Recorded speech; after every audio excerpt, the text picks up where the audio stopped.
Hi guys, so it's Luke here for SimBoxx in association with Adrenaline Performance and Clint Patrick. Delighted tonight to be joined by a very special guest in Adrian Granados. Adrian, how are we doing? I'm good, brother. How are you doing? Yeah, I'm very good, thank you. So I'm blessed to have some of your time this evening. Of course, we've had the recent announcement, July 31st, to be fighting over in the UK against Conor Benn. I'm sure you're very excited at the opportunity, and tell us a little bit about how that opportunity came around. Just honestly, Eddie Hearns had reached out to me, and we just negotiated and made the fight happen. I'm very appreciative for the opportunity. I know I'm already towards the end of my career. It seems like a lot of people think, that I'm actually ready to go. I know it's a good opportunity for Conor Benn to, make a statement in the boxing game. I've been in there with a lot of the best fighters in the game. However, I just, I feel like I haven't gotten a fair shake in a lot of the fights. So, I'm looking to actually make a standout performance with myself with this fight. Yeah, for sure. So before we get into that fight and, your thoughts on Conor and everything that comes along with it, it's the first time I've had the opportunity to speak with yourself. And I just want to go back to the beginning with Adrian Granados. Where did this story begin in terms of your boxing career? Tell us a little bit about that and where it all began. I started fighting when I was 15 years old. So that was 16 years already. I was in high school, just started getting into a couple fights at school. But I had learned actually from a Christian brother from the Catholic school. And this brother Peter, he started teaching me, and it just got me in shape. And before you know it, I started getting ready for a tournament. And it turned out we won the state tournament, and I stopped. I used to play everything. I played basketball, baseball. I played football, American football, and man, it just good times. Did you have much by way of an amateur career? Did you have any amateur success? Yeah. I had about 70 fights. I was 58-12 as an amateur. And then what's your memories of your professional debut back in 2008? What do you remember of turning over as a pro? Yeah, no, it was fun. I fought in my hometown of Cicero. I ended up hitting the guy with some body shots, and I made him throw up. So that was pretty cool. Yeah. It was a very proud moment for yourself, to make your professional debut in your hometown as well. Yeah, most definitely. So, of course, let's get into what we're here to chat about, which is the Conor Benn fight. You mentioned earlier that you feel like this is an ideal opportunity for you to, put right some of the wrongs. You've had some difficult fights over the years. You've took on the very best in the division. But, one or two of those defeats have been maybe majority decisions or split decisions. The one that stands out for me as a fan is the Adrien Broner loss, which was very controversial. Can we go back to that before we get into Conor Benn and your thoughts on that fight back in 2017, which was a very controversial loss, it seemed from the outside? Yeah, no, that Adrien Broner fight, I knew what it was. It was a fight where I was coming in on my own, out of town guy fighting in his hometown. He was planning on making a comeback towards the big leagues too himself. So I know without knocking these guys out, I'm not going to get, a fair shake. That's really the only way that I'm going to get a win. So, yeah, that's why I know with this fight actually coming up with Conor, definitely going to the UK, where he's a standout star out there. I'm probably going to have to, have my work cut out for me and going to have to, try to take it out of the judge's hands.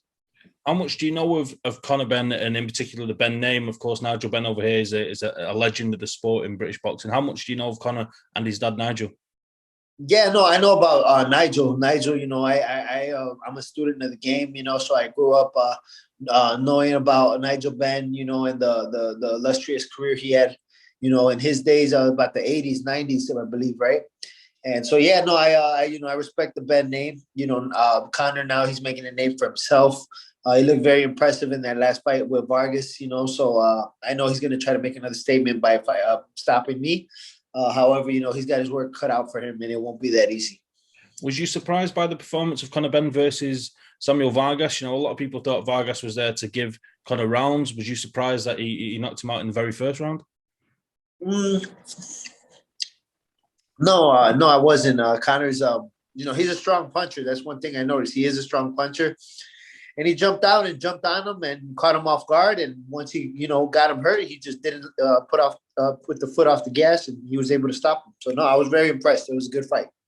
You know, with Conor being, you know, a young prospect still, he's 16, 17-0, and yourself, you know, you've been there, you've took losses at the highest level. I think it'd be fair to say, you know, you're a gatekeeper, you know, you're there to find out if these guys are good enough to you know, to kind of pass on to world level, if you like.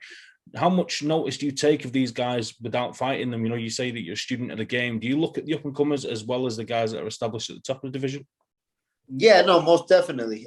You know, I try to keep an eye out for everybody. You know, I know now that, like I said, I'm more of the veteran in the game, and I'm a polished veteran, been in there. You know, give the best guys tough fights. You know, I'll take this gatekeeper role that I've gotten now, and yeah, you know, I don't know. You know, we'll see if Conor's ready for that next level because he hasn't really been tested that way. I'm going to test him with this fight.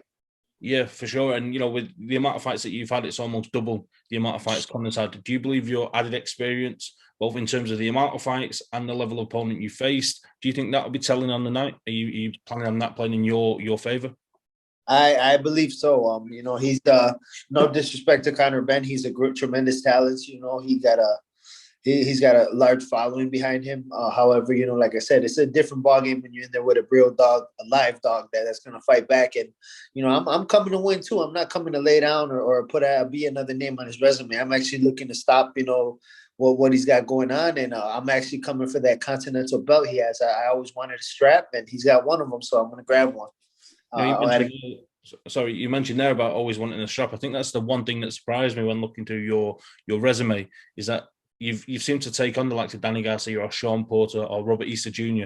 at the times when those guys were almost on like the comeback trail and they didn't have hold of one of those world titles. And I think in, you know, over 30 fights, it's been quite unfortunate that you've not had the opportunity to challenge for a world title. Exactly. You know, my big claim to fame is when I beat Amir Imam, you know, about 5-6 years ago. And I mean, that's what really makes it really disappointing that I never even got a title shot. So, you know, that's why I'm looking, you know, to hopefully make turn some heads and put on an impressive performance with Conor and, you know, finally get my shot at the title shot. When the one of shows was announced by Eddie Hearns, you know, he announced week 1, 2, and 3 together, and there's some good fights on there. But the fact that, you know, the styles of you and Conor Benn, what we've seen from both guys, this can only produce fireworks. And is that the type of fight you're expecting, to get in there and meet Conor head on? You know, you said before that you feel you're going to have to take it out the hands of the judges. Do you believe you're just going to meet him head on and it's kind of, you know, last man standing almost? Whatever he wants, you know, I looks like he wants to bang it out and try to put another knockout in his record with me on it. That'd be very impressive for him. You know, my only stoppage loss was to Danny Garcia, and Danny himself knows it. I actually I suffered bronchitis in that fight, and I actually probably had COVID before COVID was really come to fruition what it was. So I had all the symptoms of what has gone on with COVID. However, yeah, I was trying to cancel that fight, but the money was too good and it was a great opportunity. So I stuck it out, ended up getting my only stoppage loss. And other than that, I think I would have never been stopped by any of these fighters because I have a very tough chin and I got a heart of a warrior, and I know I'll never stop coming. So, you know, I'm excited to put this fight on with Conor because I know he's going to be down to engage, and I've never shy away from a gunfight either, so it should be fine. Yeah, that attitude makes for a great fight. We're really looking forward. Yeah. What are your thoughts on the environment you'll be boxing in at Eddie Hearns' back garden? Did you manage to catch any of Fight Camp Season 1 back in 2020 and the kind of unique environment that is kind of placed in Eddie Hearns' back garden, if you like, at Matchroom HQ? Have you seen too much of the setup there? No, I have not. I'm excited. I've always actually wanted to cross the pond. I've only fought in Canada, Puerto Rico, and Mexico, and in the U.S. So I've never left this continent. So I plan on making a good time over there. And yeah, I'm excited. I'm excited to, you know, put on a great performance, and I'm excited to be in England. You know, I've always wanted to be in the royal family, be in the royal kingdom. Yeah, I'm sure you'll be welcome with open arms, but I definitely recommend having a look on YouTube if you get a moment. And it's like a mansion, if you like. Eddie Hearns' home when he was a child. It's now been transitioned into the offices for Matchroom, and they've set it up in the garden in the lands of Eddie Hearns' childhood home. So it's quite a unique setup. And this time there's going to be fans there as well, which is going to be a little bit different. I think there's going to be 400 or 500 fans, so it makes for quite a unique setup. Awesome. I'm excited about that. That should be fun. So, of course, you've been out twice this year. Most recently, it was a majority draw on the undercard of Ruiz Arreola back in May. Take us through that fight. Of course, it wasn't the decision that you was hoping for. Take us through that fight, your most recent performance. Very disappointing. I had a great camp. Shout out to the whole. I had made a camp out in Denver, Colorado, and it was a great camp. However, we weren't able to come home with the win. I fought to a draw. However, I was very disappointed with that decision. I feel like the fight, it was an 8-round fight. They should have maybe gone 6-2, 5-3 at the closest. I take nothing away from Juan Sanchez. He came a lot tougher than I expected. However, I still dominated the fight. I controlled the action. I hurt him. He hurt me in the 4th or 5th round, I believe it was, with a body shot. He got a couple of shots on me on the rope, but that was about it. After that, I took over and I beat him up. I could have stopped him. He was just pretty much in survival mode the last round. I ended up sending him to the hospital. He got a hematoma in his ear. He looked like the Elephant Man. He was all beaten up, and I came out clean. I didn't have I had a little scuffs from the gloves, but nothing serious. And yeah, I'm just very disappointed that I wasn't able to get that win. However, it could be a blessing in disguise because I feel like maybe because of that draw, that's why I'm getting this fight. We've mentioned it a couple of times already during this chat about the fact that you've been on the wrong end of some really close decisions. At this point in your career, taking that in, what was it, your 31st or 32nd pro fight, and you feel like you won the fight, does it almost become a point of you almost expect it, or you're used to it almost? Yeah, no, I always, have fear whenever the decision's being read. And with this one, as soon as I heard the first one, that it was like, that I got it, but then it was overturned, I already knew. I was just hoping I wasn't overturned by a loss, but no, it was overturned by a draw. And that's why I went off. I didn't mean to, people say, I look like a whiner or a crybaby or whatever, but I just, they don't understand what it's like. I've been doing this for so long, and I continuously get short end of the stick. It's just and it's not even it was a competitive fight, but it wasn't close like people have saying it was a lot closer than it was. It's no, I had him hurt. I controlled the action, and like I said, I sent him to the hospital, and I was fine. And that was actually the same thing that happened in my last big fight when I fought Robert Easter. I outpunched him in every category, better connect percentage and everything. And I sent him to the hospital as well. However, I lost a unanimous decision that wasn't even close. It was 7-3, 8-2, and 10-0 on one of the cards that I didn't even win one of the rounds. Yeah, of course. It must be very difficult to deal with. And earlier on in the year, you did get a stoppage victory after not boxing at all in 2020. As we know, the world came to somewhat of a standstill due to the pandemic situation. Yeah. How was you affected by that personally? And in the United States, how was the whole situation for you as a boxer, trying to keep fit and keep focused on your career, but also, in your personal life as well? No, yeah, it was tough. I actually had an offer to fight Devin Alexander. And that was going to happen in May of 2020. However, the purses had gotten taken down by a lot. And I was under the impression of a contract that I had that I was guaranteed a certain amount, but they weren't trying to work with me. So it didn't happen. And of course, that affected me greatly. I actually started trying to venture off into other things. I actually tried to get into real estate. And I wanted to buy my first building. However, because I didn't fight in 2020, that affected me, and I wasn't able to. I had to get a co-signer, and it was just it was a big hassle. And I ended up I've yet to start my real estate business. So, I'm hoping with this fight, we'll able to get the funds together to get that going, because I do have to think about my life after boxing. I'll be 32 in August. So, I'm looking to maybe fight until I'm about 35. I don't look to do it much more longer just because it's, it's taking its toll on my body already. But yeah, no, I still love the sport. I still have a lot of heart to keep fighting, and I still enjoy, fighting. So, like I said, I'm hoping I get this big win with Conor and get a second win in my boxing career before I end it off. For sure, you mentioned there about getting into property and building up, a portfolio for after boxing.